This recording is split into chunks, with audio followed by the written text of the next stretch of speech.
आज हिवरेतर्फे नारायणगावमध्ये गेल्या 6 दिवसापासून या हिवरेगावचे सुपुत्र राजाभाऊ भोर या ठिकाणी उपोषणाला बसले।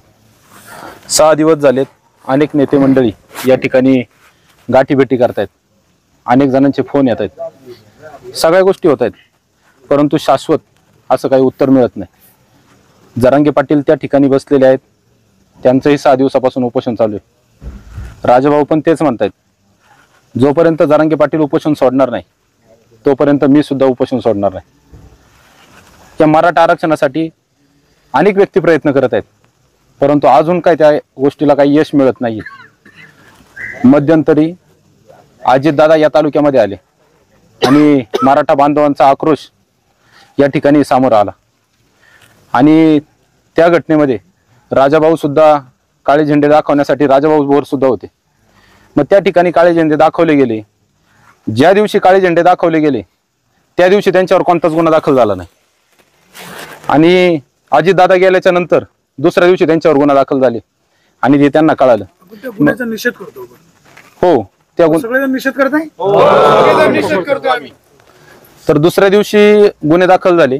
गुन्हे दाखल झाल्याच्या नंतर आता त्यांना काही नोटीस निघतील वगैरे काही त्या गोष्टी चालत राहतील, परंतु मग त्यांना जर गुन्हे दाखल करायचे होते त्या दिवशी का त्यांनी केले नाहीत, त्या वेळ का लावला? म्हणजे त्यांना त्या दिवशी फक्त म्हणले की तुमच्यावरती काय होणार नाही, काय नाही असे काही गोष्टी सांगितल्या आणि दुसऱ्या दिवशी गुन्हे दाखल झाले। ठीक आहे, मी म्हणतो की राजाभाऊ आरक्षणाच्या लढाईसाठी या ठिकाणी बसलेत। मग राजाभाऊंना शब्द द्यायचा आहे, भले शब्द तुम्हाला आता देता येत नाहीत, निदान गुन्हे जे दाखल केलेत ते गुन्हे तर तुम्ही मागे येऊ शकता, एवढं तर करू शकतात। मग त्यामध्ये गृहमंत्री असतील, मुख्यमंत्री असतील, मग दोन्ही उपमुख्यमंत्री असतील आणि आपल्या तालुक्यातले नेते मंडळी त्यांच्यापर्यंत पोहोचू शकतात आणि हे गुन्हे तरी मागे येऊ शकतात। अशा काहीतरी अटीवरती आमचे राजूभाऊ जरी ग्रामस्थांनी सगळ्यांनी आपण विनंती केली, गुन्हे मागे घेतले तर उपोषण तरी मागे घेऊ शकतात, परंतु त्यांच्यावर एका साईडने गुन्हे चालू आहेत। हा माणूस मराठा आरक्षणाच्या लढाईसाठी 6 दिवस झाले या ठिकाणी झटतोय। सर्व ग्रामस्थांनी त्यांना विनंती केलेली आहे, परंतु ते काही मागे हटत नाहीत। सर्व राजकारणी मंडळींनी विनंती केली, परंतु ते काही मागे हटत नाही। या झालेल्या त्या दिवशीच्या सुद्धा कृतीचा आणि आता सुद्धा मराठा आरक्षणासाठी सरकार जे चालढकल करते, जरांगे पाटलांना त्यांनी जोरात ठेवले, त्याचप्रमाणे संबंध महाराष्ट्राला त्यांनी जोरात ठेवले, परंतु ह्या ज्या गोष्टीचा आम्ही हिवरे ग्रामस्थांच्या वतीनं मनापासून निषेध व्यक्त करतो। गुन्हे दाखल झालेले नाही, गुन्हे दाखल झालेले आहेत आणि पेपरला सुद्धा बातमी आलेली आहे आणि गुन्हे दाखल झालेले आहेत, परंतु या गोष्टीवरती कोणीच बोलायला तयार नाहीत की 3 कलम टाकलेली आहेत आणि गुन्हे दाखल झालेले आहेत। रात्रीची शपथ घ्यायला तो म्हणतो कायदा बदला तर देतोय आणि इथं 6 दिवस माणूस बसला तरी कायदा बदलत नाही, तुमचा काहीच विषय होत नाही। आणि साहेब आता अनेक या ठिकाणी कंटिन्यू 200 ते 300 माणसं कंटिन्यू आहेत या ठिकाणी राजाभाऊसाठी। जर राजकीय मंडळींनी या ठिकाणी हस्तक्षेप केला नाही, त्यांचं उपोषण जर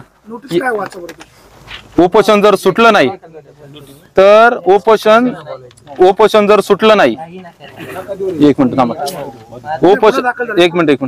उपोषण जर सुटलं नाही, या ठिकाणी उद्या ग्रामस्थांची हिवरेतर्फे नारायणगावमध्ये या ठिकाणी मीटिंग होणार आहे आणि या मीटिंगचं रूपांतर जर हिवरे ग्रामस्थांच्या वतीनं जर नारायणगावमध्ये मोठं आंदोलन उभं राहील आणि त्या आंदोलनामध्ये हे मराठा आरक्षणासाठी आंदोलन आहे, त्या ठिकाणी जर कोणत्या जर कोणाची भावना दुखावली गेली, त्या ठिकाणी जर काही विपरीत जर काही घडलं तर याला संपूर्णपणे शासन जबाबदार असेल।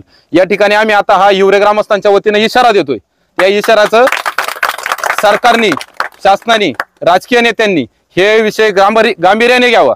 जर आपण हा विषय गांभीर्याने हाताळला नाही तर त्या ठिकाणी जे आंदोलन होईल याला सर्वस्वी आपण, शासन, राजकीय मंडळी जबाबदार असेल, हे सर्वांनी आपण लक्षात ठेवावं। अरिहंत सुपर मार्केट आयोजित भव्य महाराष्ट्र तांदूळ महोत्सव। आमचा पत्ता कोल्हेमळा रोड, नारायणगाव, तालुका जुन्नर, जिल्हा पुणे। संपर्क क्रमांक 90 96 88 98 98।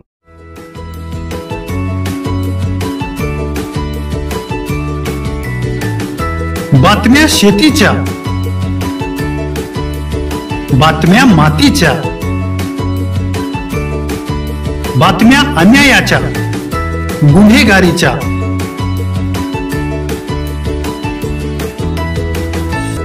राजकारणाच्या आणि समाजकारणाच्या, शोषणाविरुद्ध बुलंद आवाज, जनसामान्यांच्या हुंकाराची गाज, सत्कार्याला प्रोत्साहन, दुष्कृत्याला अनुशासन, निर्भीड, निस्पृह, सडेतोड, बेधडक आणि रोखटोक म्हणजेच विघ्नहर टाइम्स. शोध बातमीचा, ध्यास सत्याचा. आपलं चॅनल, आपली बातमी. सबस्क्राईब तर कराच, पण बेल आयकॉनवर क्लिक करायलाही विसरू नका.